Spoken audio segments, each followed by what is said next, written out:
So welcome to Synergy Fitness. This is our first video in our Get Yourself Moving series. We're going to start out with cycling. A lot of different reasons for that. Number one, everybody can do it. Everybody's probably ridden a bike in their lifetime. And in a lot of ways, the old adage is true. It's like riding a bike. So, cycling is something that I do a lot of. It's something that Lori and I do a lot together. So it's great for that. But at any rate, a little bit about the Get Yourself Moving series with Synergy. We're going to tap into multiple different things that you can do to get yourself out, get moving, get yourself healthy. Like I've talked about in several of my videos, being healthy, being fit is critically important to having a fulfilled life and being able to live your life to its best. So anyway, we're going to take off up the road a bit and we're going to discuss cycling today. Okay, so like I said, today we're going to do cycling.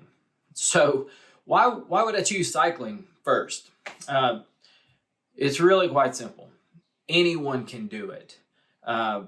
The nice thing about cycling is that there are so few restrictions on who can do it. You can cycle at any age. You can cycle at any fitness level. You can cycle if you've got like some sorts of arthritic and degenerative things going on in your joints that make it hard to run, for example. Because as long as your bike is set up, there is almost zero impact on the joints as you cycle. So it's a great exercise for people that have kind of joint pain. And, I've got a lot of buddies that, grew up playing soccer and some other sports that aren't very friendly on their knees. And what do as they get older? They're cycling now, because it's one of the few things that their knees will allow them to do. And we all have certain things that maybe hinder us from doing running, especially. But anybody can do it. The other part about cycling is, as you progress and you're able to go on longer rides and, the different greenways and the different routes that you can take, there's really some quite stunning scenery and just getting out into the fresh air, just local greenways. It's so nice just to be out. You've got rails to trails and a lot of different things that, a lot of different roads that you can take, and you can always do something different. It's always good. There are a lot of people in a lot of cycling communities that you can become involved in. So anyway, that's the big reason that I picked cycling to do first. So I'm going to kind of go over some basics of cycling today just to help get you started, and then, if you want, you can ask any questions down below. I've been cycling for 30 years. It's probably my number one go-to exercise. So at any rate, if you have any questions, feel free to reach out. We're happy to help. That's what we're here for. One other thing too, one of the main reasons why we cycle, it's freaking fun. I mean, you just get out, enjoy the fresh air, and it is fun. Cycling is a blast. So anyway, let's dive into what it takes to get into cycling. Okay, as you look to get into cycling, you're going to have some questions, you're going to have some anxieties, you're going to have some fears.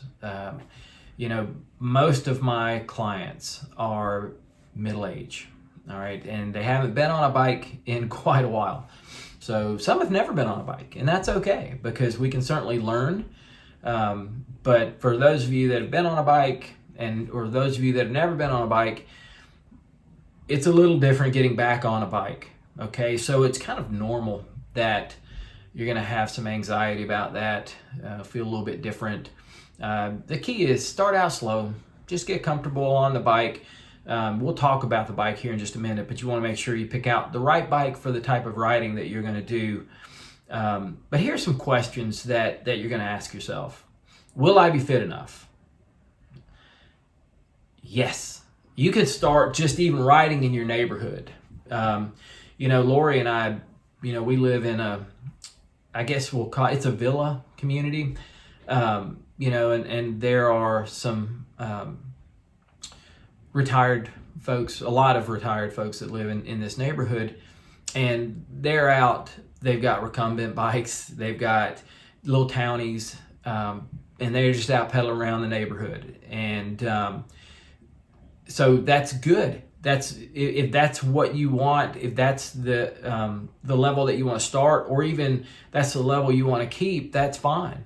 They're out moving every day. They're out moving. So, you're absolutely fit enough, because you get to choose the length and difficulty of your rides from day one.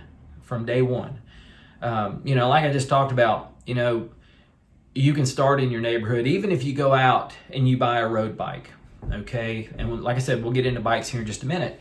But even if you go out and you buy a road bike, pedal it around the neighborhood. Get comfortable with it. Get comfortable with your fitness level before you take it out on the road. You can even start learning on greenways. I mentioned greenways, earlier, but you can start learning on greenways, and that's a great place to be, because there's no traffic. You don't have to worry about traffic on a greenway. But at some point you probably will want to get out on the road, especially if that's the length and duration of rides that you want. I can tell you, I've been riding for a long time, and one of the apprehensions is about traffic. But I've been riding for 30 years, and I've never had an incident at all. So, and I don't even know a direct friend of mine that I've ridden with that has had incidents. You hear about it, it happens, but for the most part, as long as you are courteous, they will be courteous. That's what I've discovered. So, getting back to some of the anxieties and fears, if you're learning to ride or relearning to ride, it's like riding a bike. There's a reason that there's that cliche. It's like riding a bike. It's just a matter of getting on and turning the pedals. But, and we'll talk about this more as we talk about bikes, and picking out your bike. If you don't know how to ride, and you don't know how the gearing works, or if there's anything about that bike that you don't know, I would strongly encourage you to go to a bike shop, one of your local bike shops. I wouldn't go to like a Dick's or someplace like that. They sell bikes there, they sell fine bikes there, but you're not going to be able to get the level of service that you would get from a bike store, or even buying it online, or buying a used bike. So you certainly can do that, and you can save a little bit of money, especially buying a used bike. But there's a lot of value in supporting your local bike shops. So anyway, I think that probably covers most of our fears and anxieties. If you've got any questions, down below, just give us a shout, and we'll muddle through those together. Okay, so let's talk about the bike. The first consideration in buying a bike is, what type of riding are you going to do? And sometimes it's a starting point, okay? You might want to just get like a hybrid bike. If you go to, like I had talked about earlier, if you go to a bike shop, they can help you pick out the perfect bike for the type of riding that you want to start off doing. So it doesn't have to be, a state-of-the-art carbon frame road bike for your first bike. It doesn't have to be that. As a matter of fact, it maybe shouldn't be that. Can be if you feel like you're going to get into it and you want to progress, and you're going to get out on the road.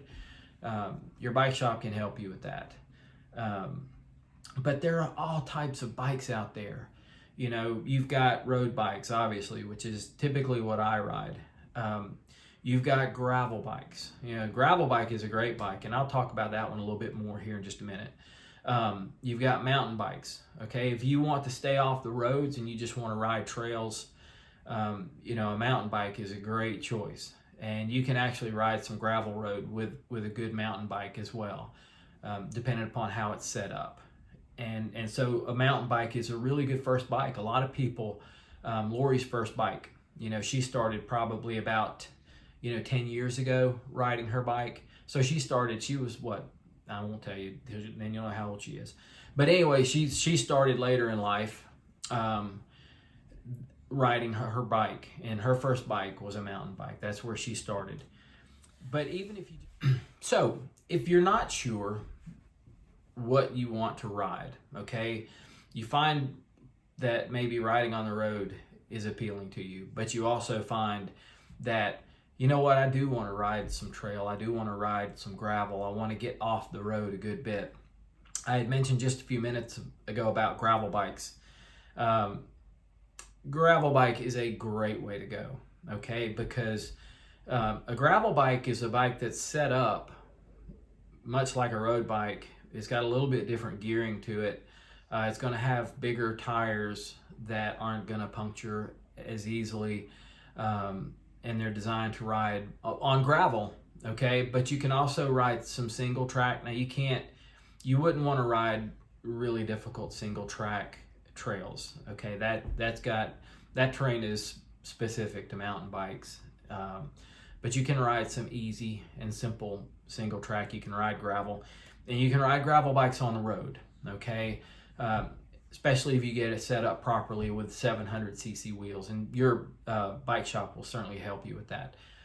So if you can't decide and you don't want to commit yourself to one type of riding, get a gravel bike.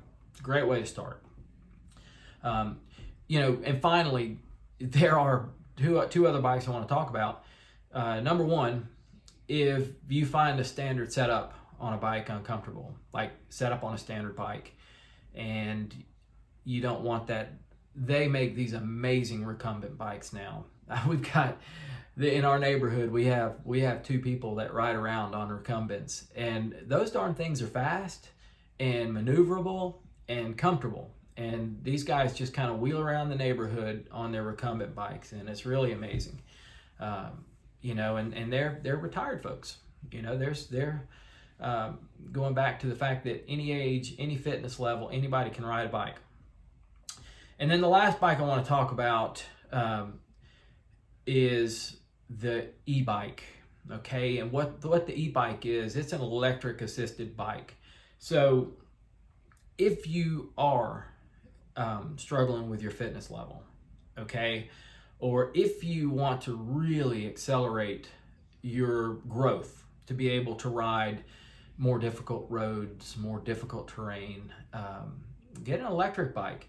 Lori and I took a trip out to Oregon 2 years ago, and we did a bike tour out there, and there was some climbing. I mean, we were out riding Mount Hood and out in that area, and so there was a significant amount of climbing, and there were two couples out there that had electric bikes, and it was the first time I'd really been exposed to an electric bike, an e-bike, and I watched what these guys were able to do with an e-bike and the terrain that they were able to ride with an e-bike that they never would have been able to ride if they just had a standard bike.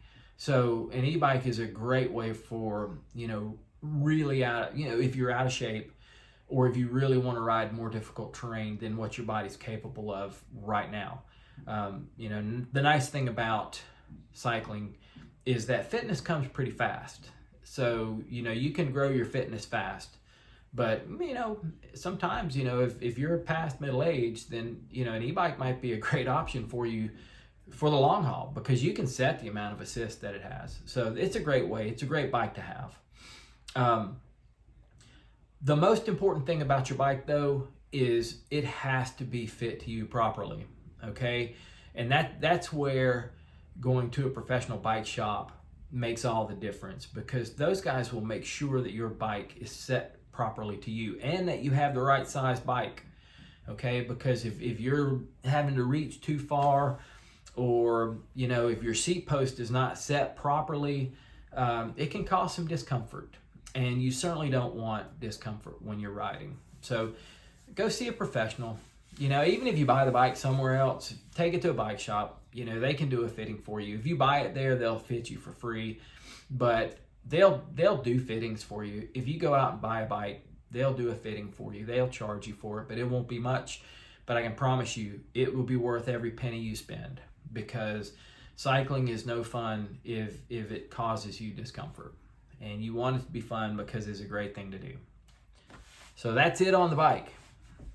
Again, just like I said before, if you have any questions on bikes or any feedback that you'd like to have, just let me know. I'll be happy to answer those questions for you. Okay, well, let's talk about some cycling essentials, okay? So there are a lot of different things that you can look at, and you might even call some of them essential. There is one essential that you have to have, and that's a helmet, okay? What you wear when you ride, we'll get into some of that, but just for safety's sake, wear a helmet. The only times that I've ever heard of people being seriously injured on a bike comes from head trauma, and they weren't wearing a helmet. You can get scrapes and bruises if you crash. Sometimes you can, even have some pretty heavy bruising if you crash. But man, most of the time, unless you're just going really fast, you're gonna stay away from injury on a bike for the most part, unless you're not wearing a helmet. So if I have to pick an essential, get a helmet. That is the one essential. You see these guys out on the road, these guys and girls out on the road cycling, and they're wearing the Lycra and the close-fitting clothes, and that's one thing that pushes a lot of people away from cycling, is because they think they have to wear that. You don't, okay? If you're not comfortable wearing those types of clothing, don't wear them. It's not required to wear that as a cyclist. As a matter of fact, a lot of times in the summer, if I'm not training to go fast, I don't wear cycling jerseys. Man, if it's just an hour ride and I'm just out doing a training ride, I'll throw on, just like some kind of fitness clothing for that. So it's not required to wear cycling gear. Now, I will tell you that cycling shorts help a lot, especially if they've got, really good chamois in it. And as you start loading mileage onto your rides, you're going to find that, a properly fitted seat and cycling shorts with good chamois make all the difference in the world. When you get into 2, 3, 4 hours of ride time, that's where you really want to make sure that you're wearing proper cycling clothing, because it does make a difference. But at the end of the day, man, it's whatever you want to wear. It's whatever you're comfortable with, and nobody really cares. They just want you out on the bike. The cycling community is a great community. It's very supportive of one another, and they're very friendly, and they'll always just support you, even if you're wearing just whatever you want to wear. So you wear what you want. Fluids and food are something that you really need to consider as you start adding mileage. Now, even if you're riding in your neighborhood and just tooling around, you need to make sure that you pay attention to your fluid intake, okay? Because especially on a hot summer day, you want to make sure that you're drinking water, and you're taking fluids in.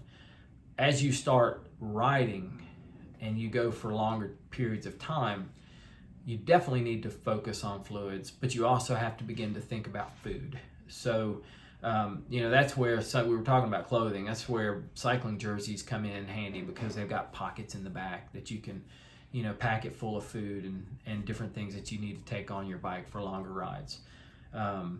You want to carry your cell phone with you when you're riding. And you need to be prepared if you're leaving home. Like if you're not just riding in the neighborhood, you might want to plan for a mechanical.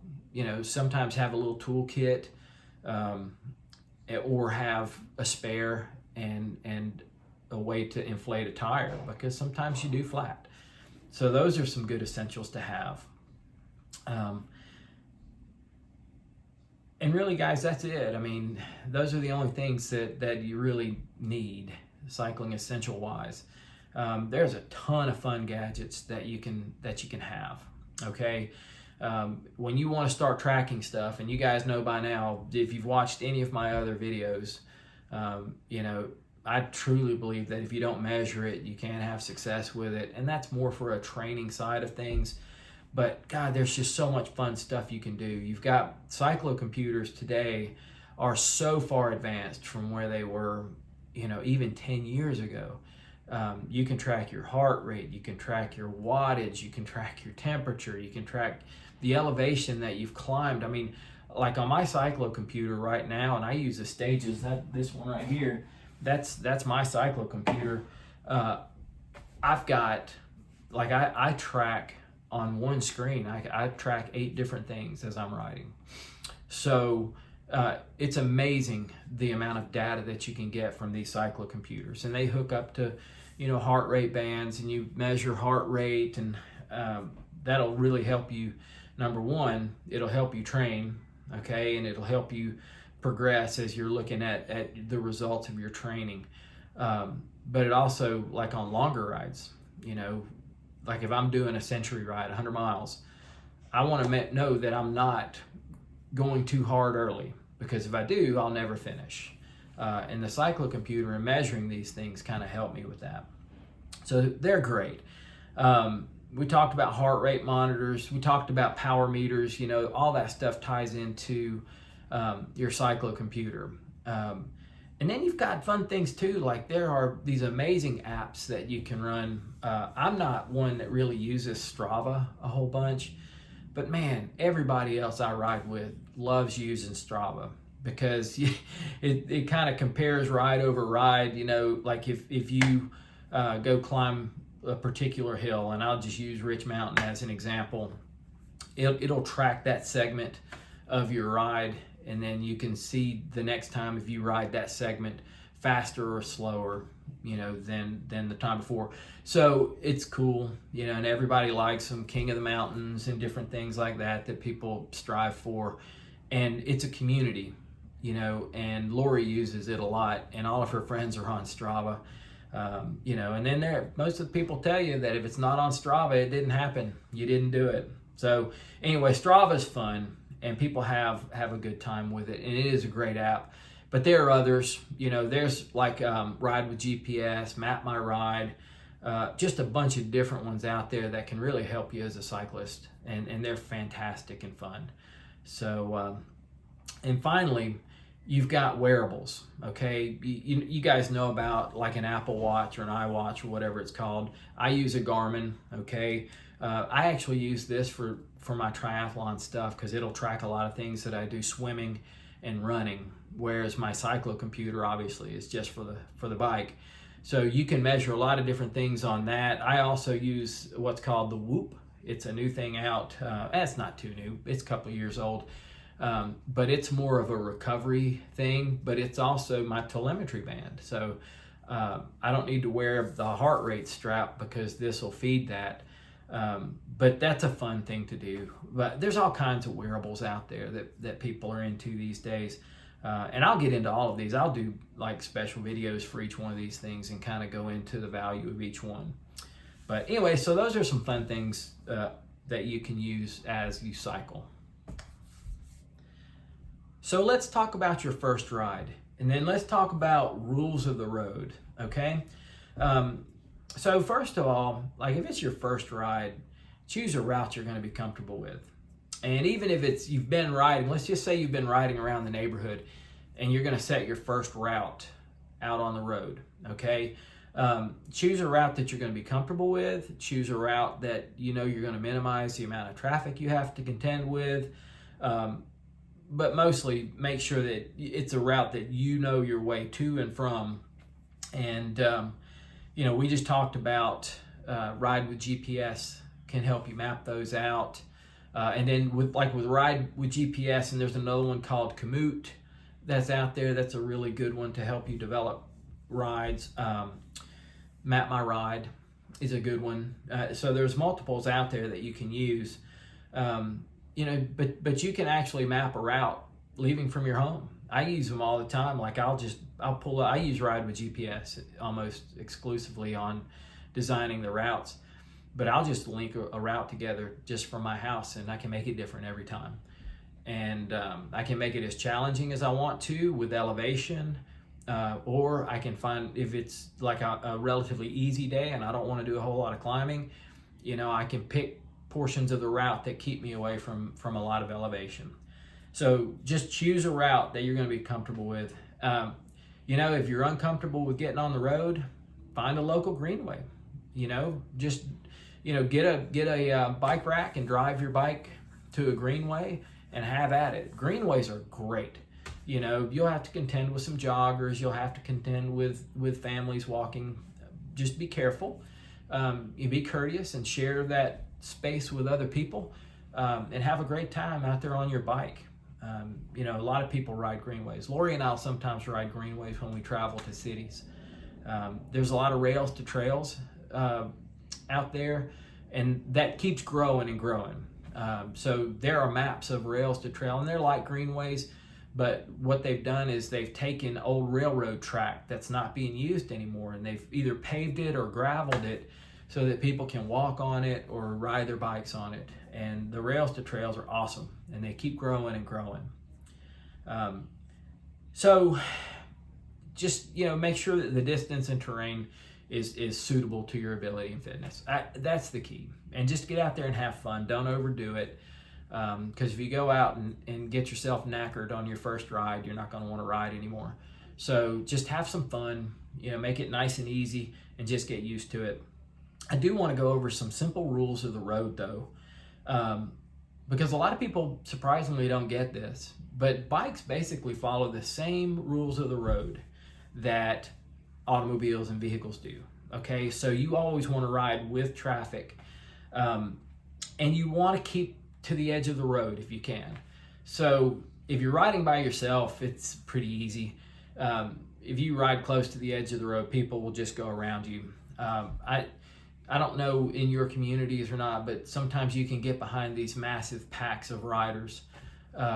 And those are the people that really frustrate drivers, is because they're not always courteous. There's one bike club here in the Knoxville area that, man, they just think they own the road, and they make it bad for all cyclists because they're not courteous. They don't get to the side, even though they're fast. They are very good riders. They're not faster than cars. And always remember that. You're not faster than a car, even on your best day. And so if you're in a group and you get 4 or 5 cars behind you, you need to find a way to get to the side and let those vehicles go by. It just makes it better for all cyclists, because you don't want, we want a nice détente with people that drive.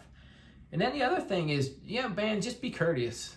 And, I talked before about other cyclists. Always wave to other cyclists, man. We're a community, and just be friendly, and be friendly with automobiles, and you'll find that they're friendly back. So anyway, those are some first riding rules of the road thoughts on that. So some final thoughts on getting started in cycling. This is not mine. I heard this somewhere. I don't even know where I heard this before, but I heard somebody once say that they can sum up most people's fears of cycling in one word: imagination. And it kind of goes this way. It goes, I imagine cycling is too hard. I imagine it's too dangerous. I imagine people will think I look funny. But all of these imagines simply aren't true.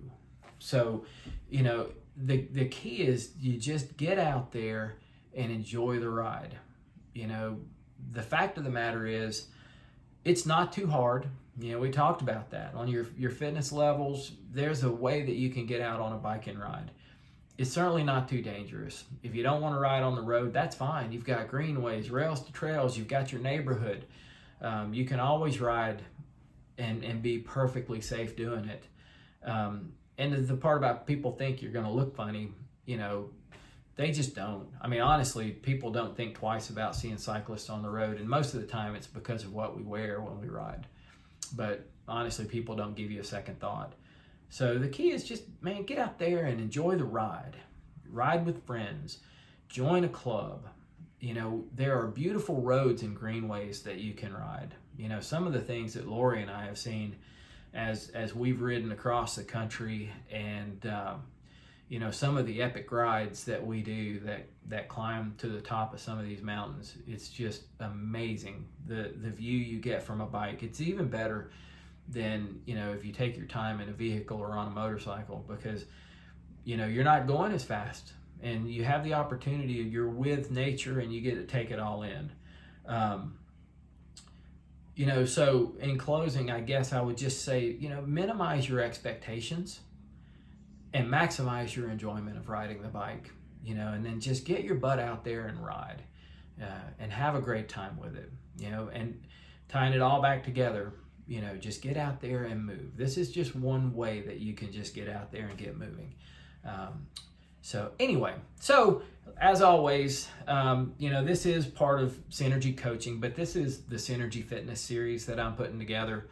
I would love it if you would kind of hit the like button. Would love it even more if you'd want to subscribe to this channel. As we're trying to grow, we're going to have more and more content, and it's going to be a lot of really great content going forward. So anyway, hope you've enjoyed this video, and feel free to reach out either in the comment section below or you know, just visit the webpage and or just, you know, shoot me an email. So anyway, have a great day and enjoy your ride.